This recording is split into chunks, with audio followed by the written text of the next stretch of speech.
கோவை மாவட்டத்திற்கு red alert தரப்பட்டிருக்கும் நிலையில் தேசிய பேரிடர் மீட்புக் குழுவினர் வருகை தந்திருக்கிறார்கள். கூடுதல் தகவல்களை வழங்குவதற்காக இணைகிறார் செய்தியாளர் மோகன். எத்தனை குழுக்கள் தற்போது வரை வருகை தந்திருக்கின்றன? ஏற்பாடுகள் என கூடுதல் தகவல்கள். தமிழ்நாடு முழுவதும் ஆங்காங்கே மழை பொழிந்து வரும் நிலையில் கோவை மற்றும் நீலகிரி மாவட்டத்தில் அடைமழை பொழியும் என்று தெரிவிக்கப்பட்டிருக்கிறது. இந்த நிலையில் பேரிடர் கால முன்னெச்சரிக்கை நடவடிக்கையாக 2 குழுக்கள் கோவை மாவட்டத்திற்கு வந்திருக்கிறது.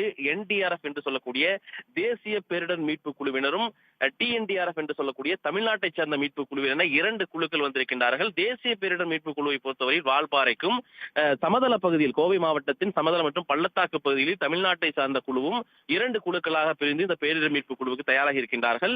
குறிப்பாக கோவை மாவட்டத்தை கோவை நீலகிரி உள்ளிட்ட மாவட்டங்களில் தொடர்ந்து அடைமழை பொழிந்து வருகிறது. கோவை மாவட்டத்தை பொறுத்தவரையில் இன்றைய தினம் ஆரஞ்சு அலர்ட்டும் நாளைய தினம் மற்றும் நாளை மறுநாள் ரெட் அலர்ட் கொடுக்கப்பட்டிருக்கிறது. எனவே இந்த காலகட்டத்தில் மழைக்கால அசம்பாவிதம் நடைபெற்ற கூடாது என்றும் ஒருவேளை ஏதேனும் சிறு சிறு பேரிடர் ஏற்பட்டாலும் கூட உடனடியாக அதனை சரி செய்யும் பொருட்டுதான் இந்த நடவடிக்கை மேற்கொள்ளப்பட்டிருக்கிறது.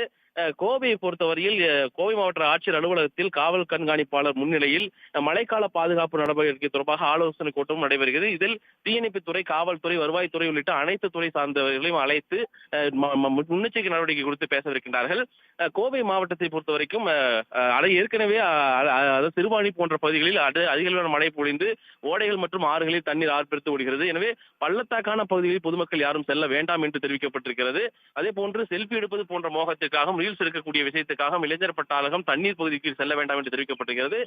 பேரிடர் மீட்பு குழுவை பொறுத்தவரையில் தொடர்ந்து பல்வேறு இடங்களிலும் பள்ளத்தாக்கு மற்றும் வால்பாறை போன்ற பகுதிகளில் மண் சரிவு, அதிக மழை பொழிந்து ஏற்படக்கூடிய பகுதிகள் என பல இடங்களும் தொடர்ந்து கண்காணித்து குழுக்கள் அமைத்து தீவிர கண்காணிப்பில் ஈடுபடுகின்றார்கள். அதற்காக குழுக்களும் வரவழைக்கப்பட்டிருக்கின்றன.